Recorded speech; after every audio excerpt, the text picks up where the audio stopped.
Une mère et son fils en 1925. Les experts analysent la photo et restent sans voix. Le reflet dans la fenêtre montre une technologie photographique qui n'existerait pas avant 15 ans. Le garçon cache un objet métallique avec des symboles codés mystérieux. Mais qui étaient vraiment ces gens et pourquoi ont-ils disparu sans laisser de traces ? Une mère et son fils en 1925. Les experts ont examiné la photo et n'ont pas pu croire ce qu'ils voyaient. La docteure Sarah Mitchell a mis ses lunettes de lecture. Elle fouillait dans de vieilles boîtes au musée Smithsonian. Ces boîtes provenaient de la famille Henderson à Chicago. À l'intérieur de tous les papiers poussiéreux et des vieilles choses, une photo a attiré son attention. L'image en noir et blanc date de 1925. Elle montre une femme dans la trentaine debout à côté d'un garçon de 12 ans. Ils étaient habillés avec leurs meilleurs vêtements, se tenant devant une petite maison à Chicago. Ils avaient l'air très formels, comme les gens à cette époque-là. Mais Sarah a remarqué quelque chose d'étrange en arrière-plan, derrière l'épaule gauche de la femme, dans la fenêtre de la maison. Il y avait un reflet qui ne semblait pas correspondre à cette époque. Elle a saisi sa loupe. Son cœur a commencé à battre plus vite en observant ce détail bizarre. La photo était très claire pour une image de 1925. En l'étudiant davantage, elle a remarqué que la main du garçon couvrait quelque chose sur sa veste. On aurait dit qu'il cachait quelque chose délibérément. « Cela ne peut pas être vrai », murmura Sarah pour elle-même. Elle s'excitait parce qu'elle réalisait ce qu'elle pouvait être en train de regarder. Cette photo qui semblait normale au départ commençait à révéler des secrets. Des secrets qui pourraient changer tout ce qu'il savait sur cette famille. Les mains de Sarah tremblaient un peu alors qu'elle plaçait la photo sous un puissant microscope au musée. Ce qu'elle a vu lui a fait remettre en question tout ce qu'elle savait sur les vieilles caméras des années 20. Le reflet dans la fenêtre montrait quelqu'un prenant la photo, mais la caméra dans le reflet était bien trop sophistiquée pour 1925. Des caméras comme ça n'existait pas à l'époque. Encore plus intéressant était que la veste du garçon. Sous le microscope, Sarah pouvait voir sa petite main cachant un petit objet métallique épinglé à sa veste. Cet objet avait de minuscules inscriptions dessus. Les inscriptions comportaient des symboles qui ne correspondaient à aucun insigne ou épingle de cette époque. Le visage de la mère avait l'air agréable au premier abord. Mais en y regardant de plus près, la femme semblait inquiète.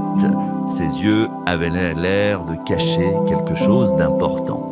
Sarah a décroché le téléphone pour appeler son ami, la professeure James Rodriguez. Il en savait beaucoup sur les vieilles caméras et les photos. « James, j'ai besoin que tu viennes au laboratoire tout de suite. J'ai trouvé quelque chose qui n'a pas de sang. » En attendant son arrivée, Sarah ne pouvait pas cesser de penser à cette photo de famille. Elle avait l'impression que cette simple image était sur le point de résoudre un mystère qui avait été caché pendant presque un siècle. Le professeur Rodriguez est arrivé au musée dans l'heure. La voix urgente de Sarah avait éveillé sa curiosité. Il a regardé à travers le microscope la photographie. Son visage est passé du doute à une confusion totale. « La caméra que l'on peut voir dans ce reflet, a-t-il dit lentement, ne devrait pas exister avant 15 ans. Et regarde l'éclairage, cette photo montre des techniques de flash qui n'étaient pas disponibles avant que la fin des années 30. » Sarah a pointé l'objet que le garçon cachait. Et il y a ça, quoi qu'il couvre, à des sortes d'inscriptions codées. Je n'ai jamais vu quelque chose de ce genre à cette époque. Ils ont décidé d'utiliser le logiciel informatique du musée pour rendre les détails cachés plus clairs sans endommager la photo originale. Pendant que les ordinateurs travaillaient sur l'image, Sarah a commencé à rechercher la famille Henderson. Les documents indiquaient que la photographie appartenait à Margaret Henderson.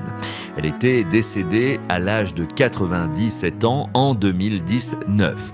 La petite fille de Margaret, Emily Henderson Walsh, avait donné la collection familiale au musée après la mort de sa grand-mère. Au dos de la photo, il y avait une inscription qui disait « Mère et Thomas 1925 » de la main de Margaret. Nous devons parler à Emily Henderson Walsh. A dit Sarah à James. Si quelqu'un a des réponses à propos de cette photo et de cette famille, ce serait-elle. Je pense que cette image renferme des secrets que Margaret n'a jamais révélés à personne. Emily Henderson Walsh est venue au musée 2 jours plus tard. C'était une femme dans la cinquantaine avec des yeux gentils et des cheveux gris. Lorsque Sarah lui a montré les images améliorées, le visage d'Emily est devenu blanc. Je ne savais jamais que ma grand-mère Margaret avait cette photo, murmura-t-elle en regardant l'image de la femme et du garçon. Mais ce n'est pas ma grand-mère sur la photo. Sarah et James se sont regardés avec surprise. « Que veux-tu dire ?» a demandé Sarah doucement. Emily a pris une respiration tremblante. La femme sur cette photo, c'est mon arrière-grand-mère, Helen Henderson. Elle a disparu en 1925 alors que ma grand-mère Margaret n'avait que 14 ans. La famille a toujours dit que Helen les avait laissés, mais Margaret n'y a jamais cru. Elle a passé sa vie à essayer de découvrir ce qui était vraiment arrivé à sa mère. Emily a pointé le garçon. Et ça doit être Thomas, le frère cadet de Margaret. Il a disparu le même jour qu'Helen. La pièce est devenue très silencieuse alors que chacun réalisait ce que cela signifiait. Et ce n'était pas juste une photo de famille, cela pourrait être l'une des dernières. Une photo prise de 2 personnes qui ont disparu sans laisser de traces il y a presque un siècle. Emily continua, sa voix très douce. Margaret a toujours dit qu'il y avait plus à l'histoire. Elle croyait que sa mère et son frère étaient en danger, mais personne ne l'a jamais écoutée. Elle a continué à chercher des réponses jusqu'au jour de sa mort. Lorsque les résultats de l'ordinateur sont revenus, l'objet mystérieux sous la main de Thomas est devenu plus clair. C'était une petite épingle en métal, mais les symboles dessus étaient sans précédent. Les inscriptions étaient des chiffres et des formes disposées dans un motif spécifique. James a tout de suite su qu'il s'agissait d'un code. Ce n'est pas juste une décoration, a-t-il dit en pointant du doigt le motif sur l'écran de l'ordinateur. C'est intentionnel, quelqu'un voulait que cette information soit conservée, mais cachée. Sarah a appelé le docteur Marcus Webb, un expert en code à l'université de Georgetown. Elle lui a envoyé des photos claires des inscriptions de l'épingle. Pendant ce temps, Emily a partagé davantage d'histoires familiales. Margaret a toujours dit que sa mère Helen était impliquée dans quelque chose d'important avant de disparaître. Helen travaillait dans la confection de vêtements, mais Margaret se souvenait de ses nuits passées à écrire des lettres et à avoir des conversations téléphoniques discrètes. Lorsque Helen et Thomas sont disparus, toutes les affaires personnelles de Helen ont également disparu. Ses lettres, ses photos, tout. Le docteur Webb a rappelé dans les heures qui ont suivi, il avait l'air très excité, les symboles sur cette épingle, a-t-il dit, correspondent à des systèmes de communication codés utilisés par des groupes de vote féminins et des groupes pour les droits civiques dans les années 20. Mais cette combinaison particulière est différente. Je n'ai jamais vu quoi que ce soit de tel. C'est plus complexe que les codes typiques de cette époque. Cela signifiait qu'Helen Henderson était impliquée dans quelque chose de beaucoup plus organisé et potentiellement dangereux que quiconque ne le savait. Les découvertes du docteur Webb ont ouvert une toute nouvelle voie d'investigation. Sarah a passé la semaine suivante à examiner les dossiers des organisations de vote féminines qui étaient actives à Chicago dans les années 20. Bien que les femmes aient obtenu le droit de vote en 1920, de nombreux activistes ont continué à travailler en secret sur les droits civiques, les droits des travailleurs et les causes de justice sociale qui étaient encore controversées et parfois dangereuses. Dans les dossiers de la Société historique de Chicago, Sarah a trouvé des enregistrements d'un groupe appelé les Sœurs Silencieuses. Il s'agissait d'une organisation secrète de femmes qui a travaillé pour protéger les activistes et leurs familles des menaces et de la violence. Le groupe a opéré entre 1920 et 1927, aidant à déplacer des personnes dont le travail pour les droits civiques les avait mis en danger. L'organisation utilisait un système complexe de codes et de symboles pour communiquer en toute sécurité. Emily avait fouillé les affaires personnelles de Margaret avec plus d'attention. Dans une vieille boîte à bijoux, elle a trouvé un petit morceau de papier glissé derrière la doublure douce. Il y était écrit « Helen Henderson, Chicago, 1925, protocole de protection 7, Thomas en sécurité ». L'écriture était fanée mais encore lisible. Lorsque Sarah a vu le mot, son cœur a accéléré. Protocole de protection sept a suggéré que Helen et Thomas n'avaient pas disparu de leur plein gré. Ils avaient été déplacés vers un endroit sûr. La photo ne montrerait peut-être pas un portrait de famille, mais plutôt la preuve de leurs derniers jours avant d'entrer dans un programme de protection. La technologie avancée de la caméra pourrait être expliquée si la photo avait été prise par quelqu'un ayant un équipement de pointe, peut-être des agents des forces de l'ordre ou du gouvernement impliqué dans la relocalisation. La théorie de Sarah sur l'implication du gouvernement l'a amenée à contacter les archives nationales. Elle a demandé à voir des documents auparavant secrets des années 20. Ce qu'elle a découvert a choqué tout le monde impliqué dans l'enquête. Le nom d'Helen Henderson figurait dans les dossiers fédéraux en tant que personne ayant fourni des informations importantes sur le crime organisé à Chicago durant la Prohibition. Lorsque l'alcool était illégal, des criminels avaient gagné beaucoup d'argent en le vendant illégalement. Les documents ont montré qu'Hélène avait travaillé sous couverture. Elle a utilisé son emploi dans la confection de vêtements pour recueillir des informations sur les opérations d'alcool illégal et leur connexion avec des fonctionnaires de la ville corrompus. Son travail était si précieux que lorsque sa couverture a été compromise au début de 1925, le gouvernement fédéral a pris la décision inhabituelle de relocaliser à la fois elle et son fils Thomas pour les protéger d'une vengeance. L'équipement de caméra avancé visible dans le reflet de la photo avait maintenant tout son sens. Il appartenait à des agents fédéraux qui prenaient des photos d'Hélène et de Thomas avant de les transférer en toute sécurité. La photographie était la preuve officielle de leur entrée dans l'un des premiers programmes de protection des témoins de l'histoire américaine. Emily était émerveillée par ces découvertes. Donc Margaret avait raison depuis le début, dit-elle, les larmes coulant sur son visage.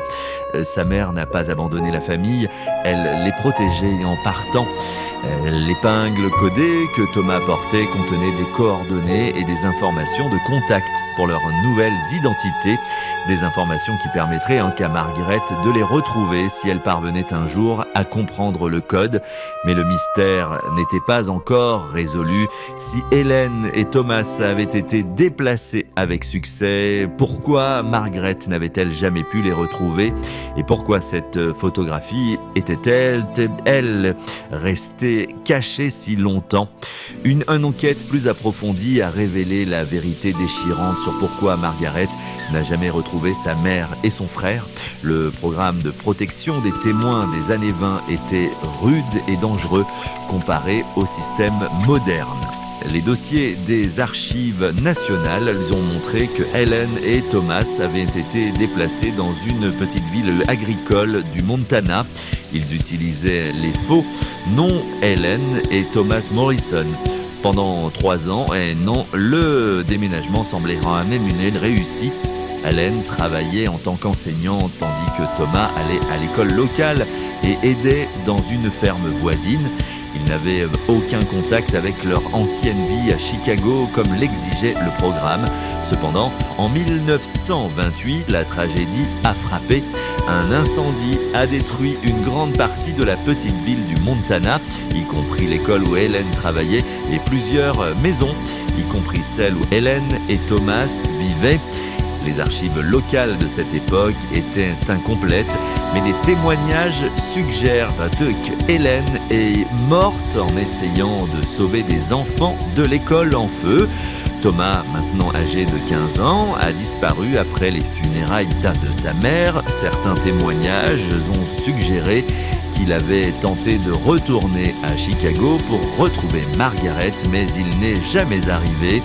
D'autres contes ont dit qu'il avait peut-être été recueilli par une famille de fermiers dans un état voisin, mais aucun dossier officiel n'existait pour confirmer cela.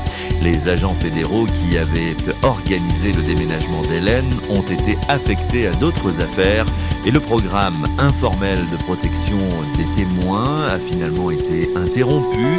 Les dossiers d'Helen et Thomas Morrison ont été classifiés et oubliés, laissant Margaret à la recherche d'Helen et Thomas Henderson, des personnes qui n'existaient plus officiellement. L'enquête a pris un tournant inattendu lorsque le docteur Webb a découvert des inscriptions supplémentaires sur la photographie qui avaient été invisibles auparavant. En utilisant un éclairage ultraviolet spécial, il a trouvé une écriture faible au dos de la photographie qui semblait être de l'écriture de Thomas.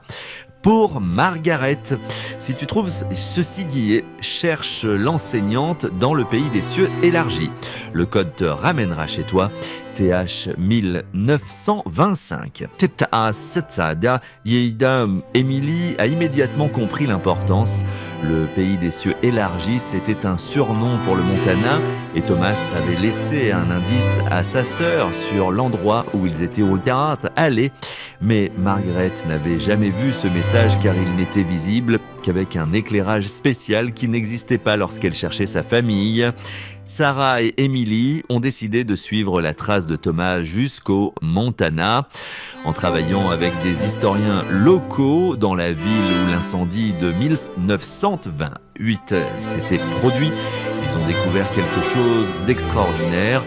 Le cimetière local avait une petite section commémorative pour les victimes de l'incendie et parmi les noms figurait Helen Morrison, enseignante bien aimée.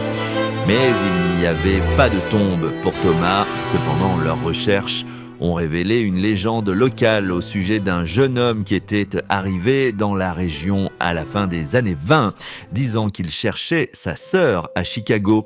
Les familles locales l'avaient aidé et il s'était finalement installé dans la région, prenant le nom de Tom Rivers. Tom était devenu un membre respecté de la communauté, travaillant comme enseignant comme sa mère et élevant sa propre famille. La percée est survenue lorsqu'ils ont trouvé une photo dans la collection de la Société historique locale. C'était une photo scolaire de 1950 montrant Tom Rivers avec ses élèves. Malgré 35 années d'âge et un nom différent, Emily pouvait voir qu'il ressemblait au jeune garçon de 12 ans sur la photographie de 1925. Les dernières pièces du puzzle se sont mises en place lorsque Sarah et Emily ont trouvé la famille de Tom Rivers, toujours vivant, au Montana. Tom était mort en 1987, mais son fils Michael Rivers était toujours en vie et vivait sur le ranch familial. Lorsque Emily a appelé Michael et lui a expliqué qui elle était, il y a eu un long silence de l'autre côté du fil. « Mon père a parlé de sa sœur Margaret toute sa vie », a finalement dit Michael, sa voix tremblante d'émotion. Il n'a jamais cessé d'espérer qu'elle le retrouverait. Il gardait cette photo que vous avez trouvée cachée dans une partie secrète de son bureau. Il a dit qu'un jour sa sœur comprendrait le code et viendrait le chercher. Emily va appris que Tom avait effectivement essayé de retourner à Chicago en 1928 après la mort d'Hélène, mais c'était un garçon de 15 ans, sans argent et sans preuve de qui il était. Au moment où il aurait pu faire le voyage, il craignait que trop de temps ait passé et que Margaret ait pu poursuivre sa vie. Il a pris la décision difficile de construire une nouvelle vie dans le Montana, tout en espérant que Margaret le retrouverait d'une manière ou d'une autre. La découverte la plus émouvante est survenue lorsque Michael a montré à Emily une boîte d'objets que son père avait gardée toute sa vie, des lettres qu'il avait écrites à Margaret mais jamais envoyées, des photos de sa famille qu'il espérait partager avec elle un jour, et une explication détaillée du code sur son épingle, écrite clairement pour que Margaret puisse comprendre leur histoire si elle retrouvait la photographie de 1925. Alors qu'Emily tenait ces objets précieux, elle réalisa que Margaret et Thomas s'étaient toujours cherchés. Ils étaient séparés par des circonstances échappant à leur contrôle, mais ils n'avaient jamais oublié leur amour l'un pour l'autre. La photographie, qui avait débuté comme un simple portrait de famille, m'avait révélé une histoire d'amour, de sacrifice et de liens indestructibles entre les membres de la famille. Même à travers le temps et la distance, Margaret était morte juste 2 ans avant qu'Emily ne découvre la vérité. Mais Emily savait que sa grand-mère aurait été ravie d'apprendre que Thomas avait vécu une belle vie, qu'il ne l'avait jamais oublié et que leur mère, Hélène, était morte en héroïne, sauvant des vies d'enfants. La photographie, une fois analysée par des experts, avait finalement donné les réponses que Margaret avait cherchées pendant près d'un siècle.